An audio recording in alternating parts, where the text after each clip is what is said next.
서면 답변에 거짓이 있으면 위증 해별을 받기로. 그렇게 구명조끼를 입었다고 하는데 발견하기가 힘듭니까? 집무실에는 안 계신 것 같다. 그런 말을 제가 보장하면서 제가 오전에 PRP를 받은 다음에 포장으로 출발해서 갔습니다. 대통령님을 제가 직접 보지는 못했고 그 부속실 직원한테 전달을 한 거였어가지고 제가 보지는 못했어요.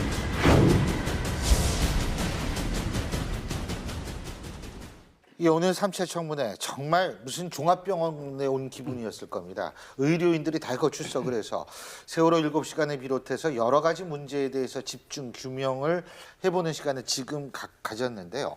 자, 근데 이번 청문회 당사자들도 역시 모르쇠로 일관하거나 본인은 안 했다라는 얘기로 일관하고 있습니다.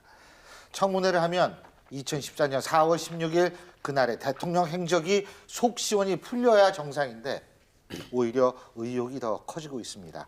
자, 신유리 사탕탕 3차 청문회 상황 집중 분석해 보겠습니다. 스튜디오에 네 분 나와 계신데요.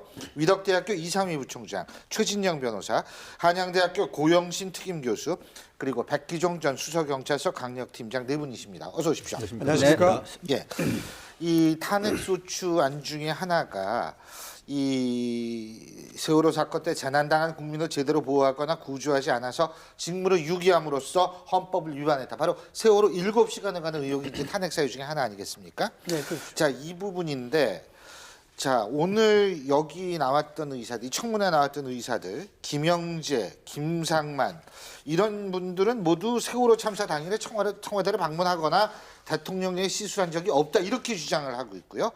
다른 의료진들도 당일 시술을 부인하고 있습니다. 그러면 당일 시술을 안 한 거는 거의 확실해졌다고 봐야 되나요? 어떻게 보십니까?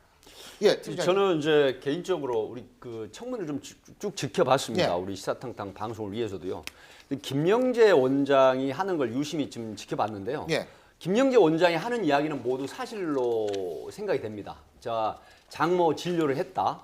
예. 그리고 지인 2명과 함께 인천에 있는 그 골프장에서 골프를 했다라고 하고요. 이제 문제는 차가 2대 있는데 그 중에 한 대에 대한 얘기를 했는데 지금 시술하는 게 15분에서 많으면 20분으로 지금 알려져 있거든요. 그렇다고 하면 청와대를 거쳐서 시술을 하고 그 다음에 도로를 타고 인천 가서 골프 한 개 오후에 이 지금 진술한 부분이 모두 사실로 인정이 됩니다. 하지만 결국 국회 청문회 그러니까 청와대를 들렸을 수도 있다는 그렇습니다. 의혹이 있다는 그렇죠. 말씀이시죠? 의혹인데 추정이 가능한 건데요. 왜 그러냐면 시술 시간이 20분 이내란 말이죠. 그렇게 되면 지금 원래 1년 정도는 이제 그 통신 회사에 다 뽑을 수가 있습니다. 하지만 그러니까 그 이동 경로를 뽑을 수 있다 이거죠. 휴대폰이 한 대밖에 없다고 했는데 이 부분 아마 차후에 특검에서 수사를 하시겠지만 결국은 확인이 가능합니다. 왜 그러냐면 그때 당시 골프를 같이 쳤던 분들에게도 아마 이야기를 했을 가능성이 있고요. 그다음에 기지국 수사를 하게 되면은 그 청와대 쪽을 거쳐서 골프를 하러 갔을 수도 있다라고 보거든요. 하기 때문에 그 여부를 기지국 수사라면 그렇습니다. 밝힐 수 있고 네. 2년 정도 되는 자료는 가질 수 있다. 가지고 네, 있을 수 충분히 있다. 밝혀낼 수 있다고 봅니다. 예. 그렇기 때문에 실질적으로 아까 그 김경진 국민의당 의원께서 질문을 하면서 거기에는 보면 2년은 아니고 1년이라고 있습니다. 기술적으로 지금 보면은 1년치를 보관을 하고 있는데 단순한 통화 내역뿐만 아니고 위치까지 나와 있는 통화 내역을 뽑아서 달라라고 했는데 그렇게 하면서 그 이유가 김영재 원장이 청와대를 거쳐서 몇 번 갔는가 그 부분에 대한 것도 확인할 수 있다라고 했기 때문에 이른바 디지털 증거로서 오늘 했던 이 김영재 그 원장의 진술의 신빙성 여부를 그걸로 상당 부분 가릴 수도 있다 이렇게 보입니다. 예. 김영재 원장의 오늘 진술을 보면은 그러니까 오늘은 김영재 원장이 예, 그렇죠. 제일 또 주된 많이 인물인 것 청와대를 같아요. 출입했고 지난번에는 그러니까. 예. 그런데 뭐 여러 가지 진실을 말하지 않는 것 같다는 저는 느낌을 받았습니다. 그러나 지금 보면은 당시에 뭐 3시부터 이렇게 중대본 준비 지시가 내려지고 또 미용사가 들어와서 20분을 했다. 또 화장을 했을 거 아니겠습니까? 그래서 언론에서는 한 90분 정도 시간이 소요가 됐다. 이런 보도까지 나온 걸로 봐서는 그 시간에 꼭 시술을 했겠느냐 안 그런 했을 수도 생각은 있다. 들고 다만 또 오케이. 예. 그 후에 이제 지금 언론 보도에 나오는 거 보면 5월 13일, 5월 13일 그 얘기는 그 아니, 명목적 그러니까. 말씀하시는 거죠? 5월 13일 필러 시술을 한 그런 흔적이 정확히 나오는 거 보면 한 달 사이인데 그 얘기는 한 저희가 달 좀 이따가 사이니까 얘기할 수 너무 있을까요? 예. 다르지 않느냐. 그 시간 간격으로 볼 때 아, 꼭 세월호 때 아하. 했다 한다면 그렇죠. 그게 6개월에서 뭐 그러니까 1년 간다고 6개월 정도 하니까. 걸린다는데 예, 예. 한 달 후에 또 필러 했을 시술을 리는 했겠느냐. 없다. 그런 측면에서 알겠습니다. 본다면은 예. 그때 박근혜 대통령이 대통령으로서 관저로 예. 관저에 있을 게 아니라 본관으로 뛰어와서 그것을 직접 지휘를 하고 대통령으로서 리더십을 발휘하는데 그걸 못하고 청와대 관저에서 뭘 했는지는 모르지만 예. 그 부분에 대해서는 명확하게 설명을 못하고 있는 거 그 점에 대해서 청와대가 해명을 해야 하는데 근데 오늘 청문회도 보셔서 알겠지만 결국 박근혜 대통령이 뭘 했는지 아무도 아무 사람이 몰라요. 없다. 그게 제일 문제입니다. 3차 청문회까지 하는데 아무도 모릅니다. 그러니까 지금 우리가 예. 좀 짚고 넘어가야 될 부분이 예. 세월호 7시간 동안 행적 이 자체가 굉장히 중요한 예. 부분이니까 또 이 부분이 헌재의 심사를 받을 수밖에 없는 그런 사안이 되다 보니까 거기 올라가 있지 않습니까? 탄핵 소추 사유로 예. 올라가 있으니까 7시간에 입증을 해야 되는데 예. 그중에서 그 가장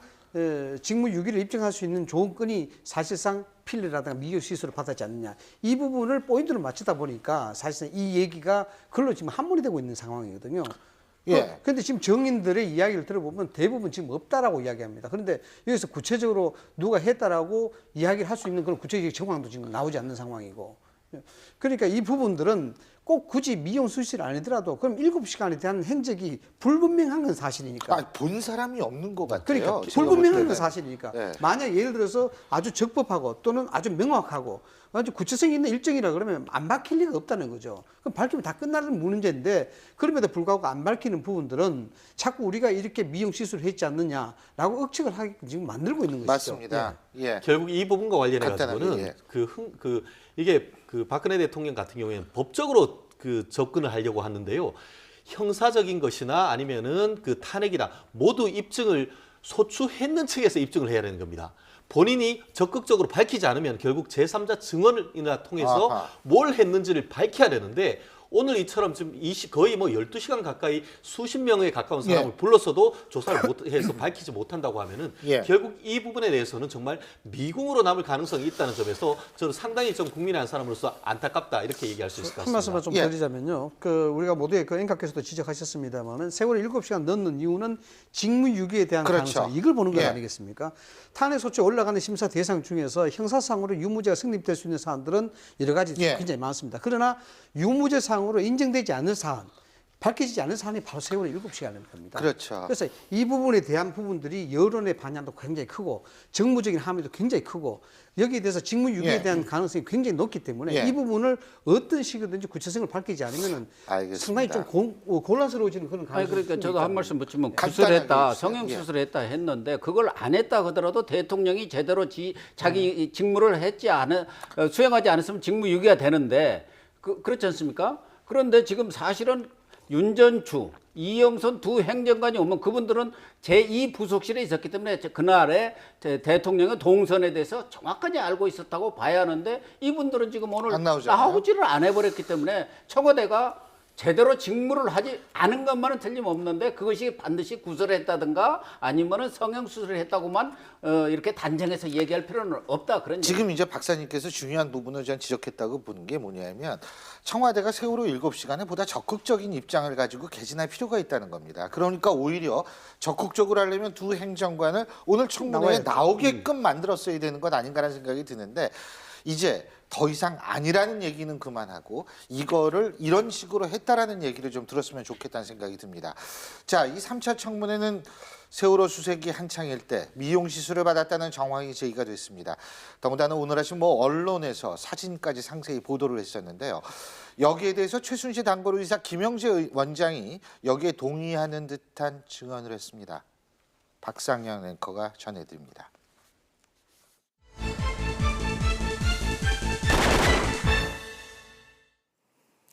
네, 청와대에는 두 가지 금기어가 있다. 바로 세월호와 대통령 멍자국이다.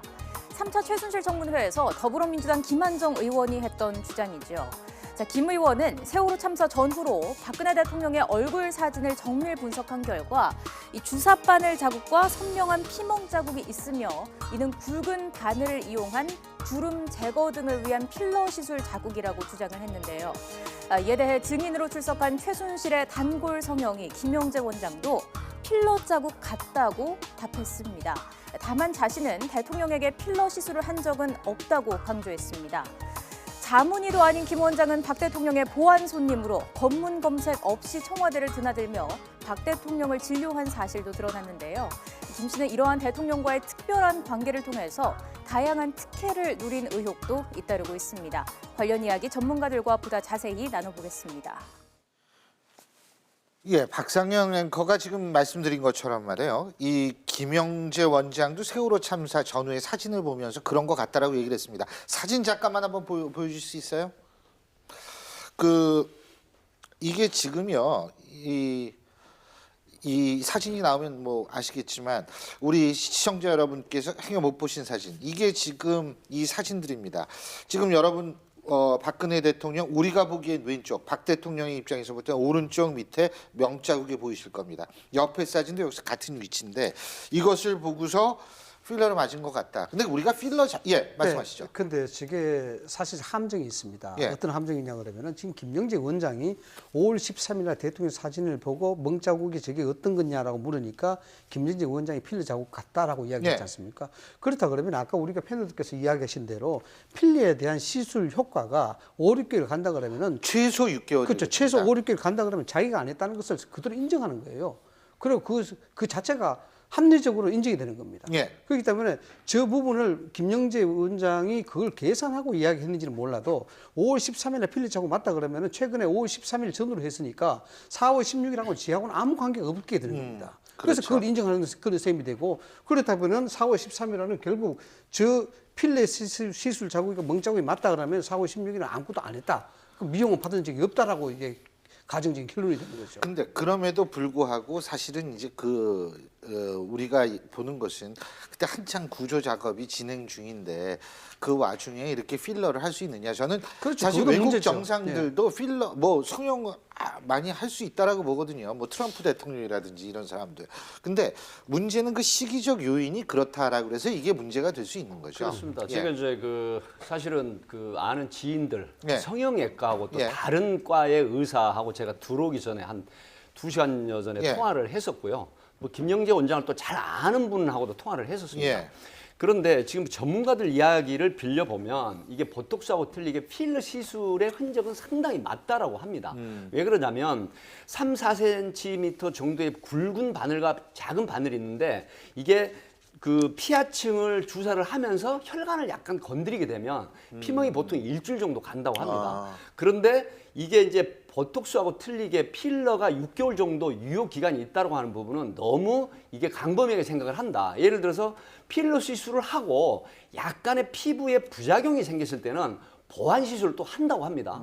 제가 이런 전문가들한테 들은 얘기인데 그렇다고 하면 우리 지금 이 부총장이 말씀하신 부분도 일리는 있지만 이런 또 다른 전문가들의 얘기에 의하면 필러 시술에 대한 부분은 양쪽으로 양면성을 봐야 된다. 이런 이야기 때문에 이해가 있습니다. 다만 아까 제가 봤을 때에 처음에는 필러인 것 같다라고 했다가 다시 한참 지난 이후에는 이것이 결론적으로 필러가 아닐 수도 있다 이렇게 얘기를 했었죠. 예, 잠깐 말씀드릴게요. 그것이 뭐냐면은 그거는 점심시간 지난 이후에 그렇죠. 했거든요. 그렇죠. 예. 그렇게 밥 하면서 먹으면서 어떻게 됐냐? 생각하다가 식사한 이후에는 어떻게 했냐면은 보통 필러를 하고 나면은 결국 필러가 뭘 하겠습니까? 결국 주름이 있는 것을 펴기 위한 그렇죠. 것인데 필러 시술을 했음에도 불구하고 주름이 그대로 있다는 점에 비추어서 필러가 아닐 수도 있다라고 김영재 원장이 했었고 그 옆에 있는 다른 의사 선생님한테도 물어봤을 때에 본인도 김 원장 의견에 동의한다. 그 근거도 펴지지 않았다는 점을 얘기를 했기 때문에